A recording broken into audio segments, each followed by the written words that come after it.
The unique news में आपका बहुत बहुत स्वागत है। आज मेरे साथ कांग्रेस के जनरल सेक्रेटरी सुरेश डोगरा हैं। आइए इनसे बात करते हैं। सर, आज आपने जो है अतुल डुल्लू के साथ मुलाकात की है, तो क्या मुद्दा था इसका? मुद्दे बहुत सारे हैं। अतुल डुल्लू साहब ने अच्छा हमारा अभिवादन किया और जो स्टेट की जम्मू की स्टेट तो अभी रही नहीं, यूटी कर दी गई। जम्मू कश्मीर की जो मेन प्रॉब्लम्स थी जिसको लेके मैं उनसे मिला और जिसमें मेन जो प्रॉब्लम्स थी जम्मू कश्मीर की वो आपको आपके समक्ष रखूँगा।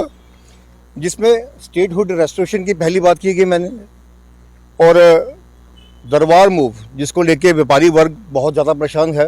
मैं रघुनाथ बाज़ार में रहता हूँ और सुनने को मिलता है कि दरबार मूव एक जरिया था हमारा कमाई का, वो भी चला गया। दरबार मूव नहीं है तो ग्राहक नहीं है। तो मेन इशू था सिर्फ रघुनाथ बाज़ार का नहीं, पूरे जम्मू कश्मीर के व्यापारियों को लेके जितने भी एंटरप्रेन्योरशिप हैं वो दरबार मूव पे चलती थी और जम्मू कश्मीर के दो रीजन का एक कम्युनिकेशन होता था, वो सब बंद हो गया। उसके अलावा प्रॉपर्टी टैक्स रेवोकेशन के लिए मैंने बात की कि जम्मू कश्मीर की आवाम जो हमेशा टर्मोइल में रही है, जो हमेशा तंग रही है, उग्रवाद का शिकार रही है, रिसोर्सेज नहीं है, प्रॉपर्टी टैक्स उन पर इम्पोज नहीं किया जाए तो मेहरबानी होगी।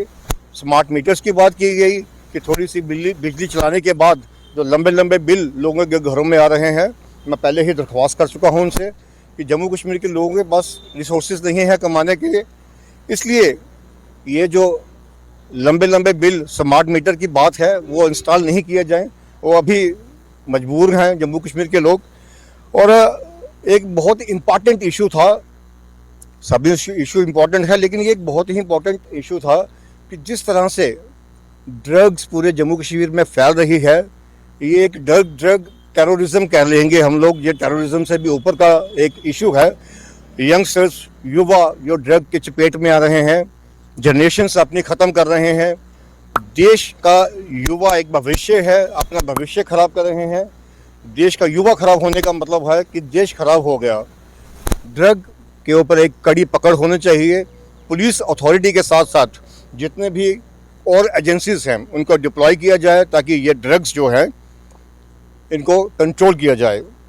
इसके अलावा मैं पिछले दिनों ओबीसी चेयरमैन रहा कांग्रेस का, और ओबीसी की बहुत ऊपर लेवल तक बात की, होम मिनिस्टर से बात की, एलजी साहब के सामने गेट के सामने मैंने अपने ग्रीवेंसेस के लिए मुंडन तक करवा दिए। मंडल कमीशन रिपोर्ट जो गारंटी देती है 27% ओबीसी आरक्षण की, इसको जम्मू कश्मीर में लागू किया जाए और ओबीसी का नॉमिनक्लेचर दिया जाए।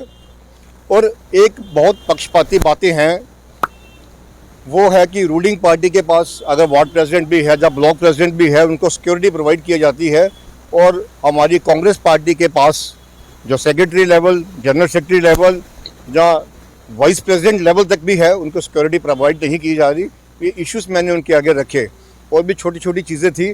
वीमेन सेफ्टी की बात की गई, क्योंकि एक विमेन सेल पूरी जम्मू डिस्ट्रिक्ट और पूरे रीजन को कंट्रोल करता है, ये सफिशेंट नहीं है। मैंने उनको एक दरख्वास्त की कि हर पुलिस स्टेशन में एक विमेन डेस्क हो जो वुमेन प्रोटेक्शन की बात करे, वुमेन उनके पास जाए, उनकी सुनवाई हो। ये चीज़ बातें सब उनके आगे रखी गई।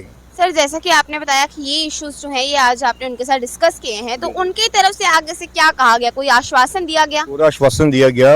हर ऑफिसर जो बड़ी अथॉरिटी है आश्वासन देती है, और आश्वासन के बाद अगर ये इम्प्लीमेंट नहीं करते तो मैं पार्टी के बड़े अहदेदार जो हैं, जो बड़े लीडर हैं हमारी पार्टी के, और हम लोग सब मिल के, वर्कर्स मिल के, जनरल सेक्रेटरी जितने भी अहदेदार हैं, घेराव करेंगे सेक्रेटरीट का। नहीं, पब्लिक ग्रीवेंसेस को हल नहीं किया गया, हम रोज़ ही प्रोटेस्ट करते हैं, तो एक प्रोटेस्ट और हो जाएगा। जब तब तक नहीं रुकेंगे जब तक ये लोकल इश्यूज ये फुलफिल नहीं करते। सर, जैसे कि आपने एक मुद्दा उठाया नशे का, तो आजकल जो नशा है बहुत बढ़ता जा रहा है, तो क्या लगता है ये हमारे यूथ को किस तरह से इम्पैक्ट कर रहा है? इम्पैक्ट कर रहा है। जो यूथ एक अपने माँ बाप का एक ख्वाब है, एक ड्रीम है, जो ड्रीम एक माँ बाप का जो है, वो जब सपना टूटता है, वो अपने हृदय में, अपने दिल में कितनी दर्द होती है ये माँ बाप समझ सकते हैं। और हम लोग हमेशा जैसे एक पेरेंट जो है वो बच्चे में अपना भविष्य देखते हैं कि जो मैं नहीं कर सका वो मेरा बच्चा करेगा। अगर बच्चा नशे की लत में आ जाता है तो बच्चे का भविष्य और माँ बाप के अरमान और देश का भविष्य इसके साथ जुड़ा है, क्योंकि यही बच्चा आगे चल के प्राइम मिनिस्टर ऑफ इंडिया बनता है, यही गवर्नर बनता है, और यही बच्चा जो IAS बनता है अगर नशे की चपेट में आ जाता है तो भविष्य यहीं पे ख़त्म हो जाता है। सर एक अंतिम प्रश्न मेरा आपसे ये रहेगा कि जब 370 आर्टिकल तोड़ा गया था तब ये कहा गया था कि डेवलपमेंट होगी, तो आपको क्या लग रहा है कि डेवलपमेंट हो रही है या उल्टा जम्मू नीचे जा रहा है? मैं तो कहूँगा कि जम्मू नीचे जा रहा है। आप स्मार्ट सिटी को लेके चलिए, जी स्मार्ट सिटी को आपको लगता है कि लीपापोती तो हो रही है, जो इंफ्रास्ट्रक्चर बना था उसके ऊपर लिपस्टिक बिंदी फाउंडेशन तो हो रही है, पर कभी आप नालों के नीचे देखिए, उनके नीचे लेंटर नहीं है। कभी भी जो बड़े बड़े नाले हैं जिनके ऊपर प्लेटें स्लैब्स पड़ रही हैं वो कभी भी लैप्स हो सकते हैं। और ओल्ड सिटी से लेके आप लोग नीचे चले जाइए, वेयर हाउस तक चले जाइए, आपको नीचे जो कंक्रीट स्ट्रक्चर है वो खड़ा नहीं मिलेगा, ऊपर लिपापोती हो रही है। उसके अलावा कुछ नहीं हो रहा है, सिर्फ दिखावे का काम हो रहा है।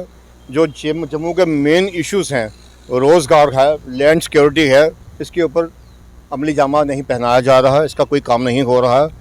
ये सिर्फ लाइटें और ये जो सस्ती लाइटें, जिसको मैं कहूँगा चाइनीज़ लाइटें, यहाँ पे खड़ी करके बताना चाहते हैं कि जम्मू को हमने बहुत अच्छी सिटी और स्मार्ट सिटी बना दिया। ये ऊपर की लीपापोती काम नहीं करेगी। जब तक जम्मू का युवा स्ट्रांग नहीं होगा, जम्मू का रोज़गार स्ट्रांग नहीं होगा, जम्मू की लैंड सिक्योरिटी नहीं होगी, तब तक स्मार्ट सिटी क्या, कुछ भी नहीं स्मार्ट होगा। धन्यवाद सर। तो जैसा कि आपने देखा, ये हमारी कुछ बातचीत थी कांग्रेस के जनरल सेक्रेटरी सुरेश डोगरा जी के साथ, और इन्होंने बताया कि आज जो इनकी जम्मू कश्मीर के चीफ सेक्रेटरी अतुल डुल्लू के साथ जो मुलाकात हुई है उसमें इन्होंने क्या क्या मुद्दे रखे हैं। आपके इस बारे में क्या राय है, आप कमेंट सेक्शन में